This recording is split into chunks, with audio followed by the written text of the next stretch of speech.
Hi, welcome to my channel. If this is your first time, I'm Chelsea, and I am a first-time mom with a 10-month-old little baby girl.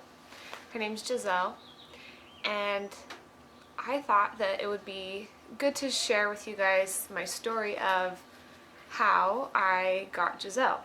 I don't know if you guys have noticed her in my videos that she clearly doesn't look like me. Well, I don't think she does. Some people think she does. And she's got the dark brown eyes and the dark brown hair, and she's got nice color in her skin. She's not adopted. We actually had a difficult time having a child on our own. So I'm going to share the story of how we got Giselle through an egg donor. And also one of my best friends too. Here's how it happened. Let's get into it. When my stuff came in the mail, I kind of freaked out looking at everything, and I was really scared to give myself shots. I just went on a trip to Vegas with two former students, Brinley and Janae, and they actually helped me with my very first shot. By the end of my first round of IVF, I felt pretty confident in giving myself shots, and I really grew like a huge respect and appreciation for diabetics and people that have to do this on the daily, because it's not fun and it's a chore. This particular clip is from when I did my trigger shot, that's the very last shot that you do before your eggs are supposed to pop out into the follicles before egg retrieval. So I was really excited and nervous. At this point, I had done about 45 shots, which I thought was a lot at the time, but it's actually not too bad considering people do IVF sometimes 3 or 4 times. And little did I know that I'd be ending up doing it once again. And also at this point, I was not vegan, but I was kind of transitioning into vegan. I had cut dairy out, but I hadn't read the China study yet, which was a game changer for me. And I was just slowly dabbling and researching everything about it. And so yeah, a week later, we drove up to Pleasant Grove, Utah. That's where the fertility center was that I was working with. And this is me just going under the anesthesia, getting ready for egg retrieval. And I kept repeating myself and acting all weird, and Steve was making fun of me, and we were just excited and nervous all at once. So after I woke up from the egg retrieval, then they told me that there was 5 eggs that they were able to retrieve, which is not very many. So it was kind of a red flag right there. 3 of the eggs fertilized, but they were all really poor quality. They said they were like the lowest on the scale of poor. That was really hard to hear right after I had just done everything.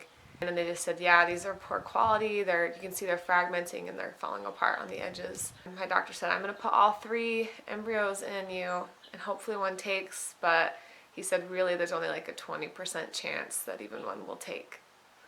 So we left that day from the fertility center just really defeated. I already thought at that point, okay, we're probably gonna start looking at adoption stuff, which is still an amazing and wonderful option too. I think for me, I just really wanted to have the opportunity to have a baby, to actually have a baby.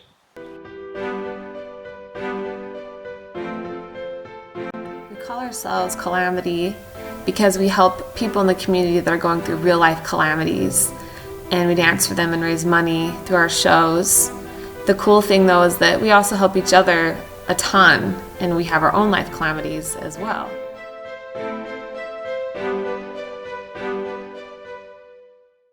So, one day we're sitting in the circle with my dance team, and I think it was Tia's sister Irene, I think it was her, that said, Tia, why don't you just give Chelsea some of your eggs? She can have a cute brown baby. And everyone started laughing, and we just all kind of pushed it off. A couple days later, I was having lunch with Tia, and she said, I really do want you to have the experience of being a mom. Like, can I help you? Can I donate my eggs? And I was like, oh, no, no way. No. Never say never. I thought that having an egg donor would be the weirdest thing when it was first mentioned to me by my doctor. I remember I looked through the catalog, I call it a catalog, of all these egg donors. But for me, it felt weird that I didn't know any of them. So I remember Tia saying, well, the only thing is that you might have a brown baby. And I said, oh, okay, that's fine. Secretly, I thought, okay, if she ends up looking like Tia, great, because I think Tia is gorgeous, so that's fine with me. I wanted to take her up on the offer, but I was really nervous. I didn't want anything to come between our friendship or anything to happen to her, like health-wise, or, I mean, inside I was like bursting with joy when she offered. I mean, I think the world of her. Like, I don't think she knows. She's beautiful, like for reals. Like, I know everyone says that, it's pretty cliche, but I remember just staring at her and thinking, she is so pretty, and she's an amazing dancer. She also is over a fitness group called Hot Mess, and she helps uplift all these women, and the whole thing was just very surreal, and I just couldn't believe that it was actually happening, that we were actually doing this, like that we'd spent the summer doing this and we were going up north now and we were going to retrieve Tia's eggs. Like, she's one of the busiest women that I know, but she made time to do this, and this is crazy schedule stuff that you have to keep track of. I remember calling her all the time and texting her, making sure that she was doing everything she was supposed to do, but she did. I mean, she was on top of it and made sure that everything was done right, all the meds, all the shots.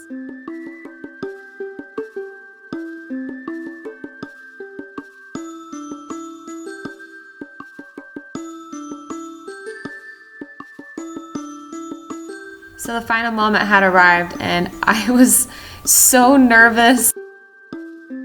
Now it was Tia's time to, start to go under the anesthesia. So I remember we were teasing her because at one point she said, I'm kind of a big deal. And we all started laughing. I mean, she is a big deal, so it was fit perfectly.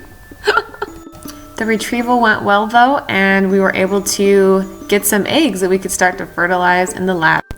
We were able to put 2 good quality embryos inside of me a week later, and then I had to wait for 2 weeks before I could do the blood test to see if I was pregnant.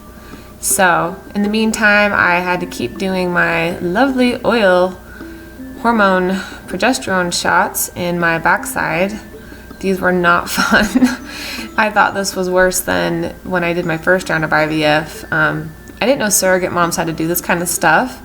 So now I know, because I pretty much was a surrogate mom for my own baby. I was a little too anxious waiting for the results from my pregnancy test, and they told me not to do a home pregnancy test while I was waiting, but I ended up doing one, and it did say that I was pregnant. So I did get my hopes up pretty high. After what felt like the longest 2 weeks ever, the day came where I was expecting the phone call from Dr. Folk's office, and I held my phone in my hand all day. I did not want to miss that phone call. I was so nervous. And finally it was them, and they gave me the good news, and I found out that I was indeed pregnant. I told Steve, and then I told Tia, so she was the second person to know. This is a baby shower that she threw me along with all of my Hot Mess Fitness and Calamity sisters and Chaos kids.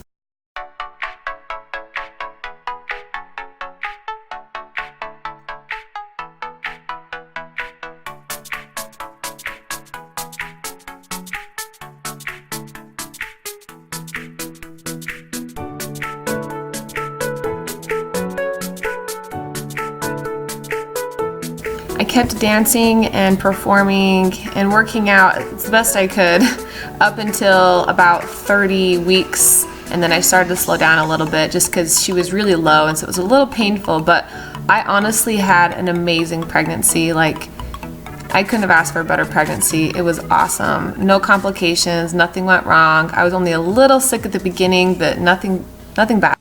I had an all-natural birth without any drugs, any epidural, and honestly, if I was to go back and do it again, I would do it the same way.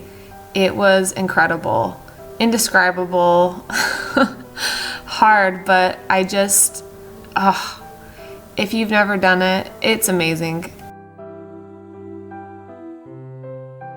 I had a great recovery, and Giselle was really healthy, and there wasn't anything wrong with her, thank goodness.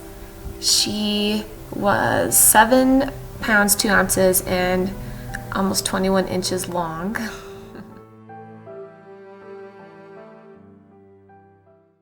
So Tia is a mother of 3 handsome, cute little boys. I think a lot of people consider egg donation like a simple, easy thing, but it's really a lot more complicated than you would think. I don't know how I could ever truly repay her. I just feel so beyond blessed. I mean, a huge gift on her part.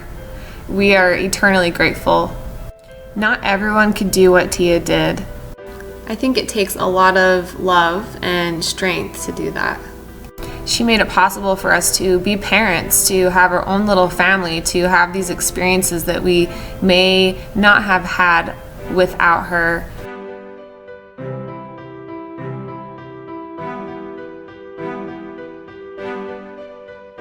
I honestly love everything about having a known egg donor. I love that Giselle will always know who Tia is and know where she came from. Tia's got this really cute and fun relationship with Giselle. And I'm still mom. She's like the fun auntie. It's just perfect, really. And I'm just so grateful that I found Tia, that our paths have crossed. I can't imagine it any other way. Well, we love you, Tia, and we can never thank you enough. And to all those egg donors out there, all those other amazing women out there that do that, thank you for helping other women have the experience of motherhood. It's a pretty priceless gift. Say hi. She's so cute. Like, could I have gotten a cuter baby? No. Goodbye.